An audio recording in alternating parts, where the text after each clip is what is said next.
This passage from Isaiah this morning offers us one of the parables of the unfruitful vineyard. The speaker, who may be heard as the creator, tells the story of a beloved man who prepares a field and plants choice vines, but is met with defeat. Wild vines, unfruitful plants, no crop but what is useless. The teller of this tale explains that the Lord is that planter, and the people of Israel were planted and cared for so that they would succeed and bear good fruit. These parallels aren't very subtle, and we understand that this is clearly a warning story for us. We'd better get rooted in and develop the skills and products that will be of service, of use to the one who planted us. And in case we miss the point, the voice of Isaiah explicitly explains for us the vineyard is the house of Israel, the vines are the people of Judah. Isaiah tells the people of Israel that they are failures and not worthy of God's favor. They are unproductive vines. Then the psalm we read today asks God's forgiveness, expresses a hope for a restoration of God's favor and protection. In this psalm, we people are the vines, we are the vineyard. Preserve what your right hand has planted, is what we beg of God. This powerful metaphor of vines and grapes then is referred to again in today's gospel. The forces of denial and the forces of salvation are in conflict. And Matthew's story establishes that salvation has been given to those who will cherish it with thanksgiving, and those who damage it or each other will be denied. I suppose as Californians we have some advantage with the imagery of the vineyard. We know what vineyards look like. We may even have seen failed ones. When I first lived in the Bay Area, coming north from a part of California where successful vineyards were rare, I found a wonderful beauty in the vines. They look so frail and spindly, then they flourish into heavy and lush rows of fruit-bearing green.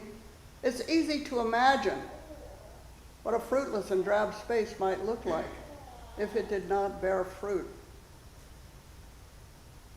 None of today's readings is obscure nor subtle. Yet what the lesson tells us is not easy to do. And I presume that's why we hear this kind of story over and over in the Christian scriptures. Be thankful for the things you have. Care for them. Reject actions that are destructive. Give thanks.